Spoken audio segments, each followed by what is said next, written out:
বিভিন্ন করে আমি সচিব হই এবং রাষ্ট্রদূত ছিলাম কয়েক দেশে।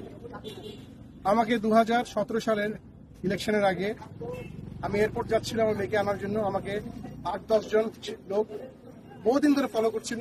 আমার গাড়ি ভেঙে ভেঙে আমাকে নিয়ে জোর করে 2টা পিস্তল ঠেকে আমাকে নিয়ে গেছে এবং আমাকে আয়না করে নিয়ে এসে এখানে রেখেছে।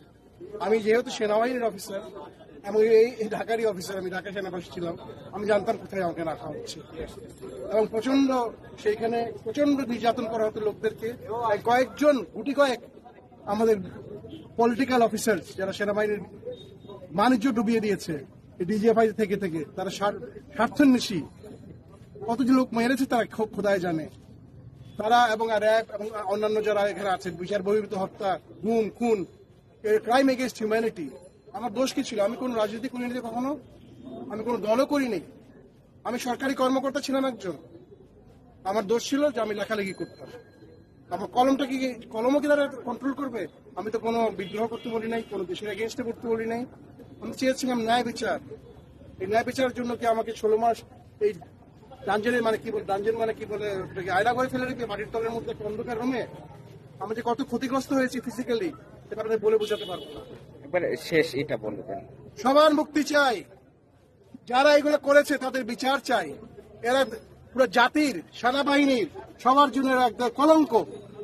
এরা কি কোনোদিনই এদেরকে ছাড়া হবে না, এটাই আমার দাবি। এবং আজকে আমরা বসে আছি, তারা আমাদের মুক্তি দিবে, আমাদের সামনে আনবে, আমাদেরকে রাস্তার যে চোখ বন্ধে ফেলে দিবে, যেরকম আমাকে ফেলেছিল সেরকম হবে না। জনতার সামনে তারা মুক্তি দিবে সবাইকে। জনগণ চায় তারা মুক্তি, এরাই হলো আসল মুক্তি সংগ্রামী। আসসালামু আলাইকুম। আমাকে গুম করে রাখা হয় এখানে, জায়গাটা খুবই কাছে। ওখানে এটা জয়েন্ট ইন্টিগ্রেশন সেল বলে, জয়েন্ট ইন্টিগ্রেশন সেল, ওইটাকে ডেভেলপ করে তারা আয়নাঘর বানানো হয়। প্রচুর লোক ওখানে আটকানো আছে, মানবতা জীবনযাপন করতে, কান্নাকাটি করতে, বিশ্রী একটা অবস্থা। দীর্ঘদিন ধরে কানে রাতে ঘুমাইতে পারে না, টর্চার নির্যাতন চলতেছে, মুখ বন্ধ। এটা তো একটা স্বাধীন দেশে হইতে পারে না। আমরা কারো পরাধীন না, কাউকে উঠে নিয়ে রাখা যায় না এইভাবে। এই সেনাবাহিনী আমাদের গর্বের সেনাবাহিনী, স্বাধীনতার প্রতীক সেনাবাহিনী। এই সেনাবাহিনীর উপর বন্দুক রেখে কিছু অসৎ ডিজিএফআই কর্মকর্তা রাজনৈতিক সুবিধা নেওয়ার জন্য সেনাবাহিনীকে বদনামে ফেলতে পারে না।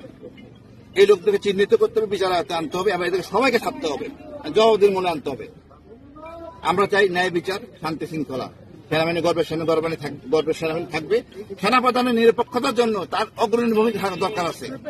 তার ভূমিকা হলো এটাই যে সে কারণ ছাড়া অতি দ্রুত ছেড়ে দিবে আর আমাদের কাছে দিবে। ওই রাস্তা নিয়ে ফেলাই দিবে, চোখ বেঁধে, এটা হবে না। এইসব গল্প বন্ধ, 6-9 হবে না। এইখানে আমাদের দিতে হবে, আমরা এখানে যাব না। আমরাও সেনাবাহিনী অফিসার, অনেক সেনাবাহিনী অফিসার আছে, এর সবাই সেনাবাহিনী সদস্য, এদেশের সন্তান। কিছু অল্প কয়েকজন ডিজিএফআই সদস্যের জন্য আমরা হইতে পারি না। ডিজিএফআই দেশ চালায় না।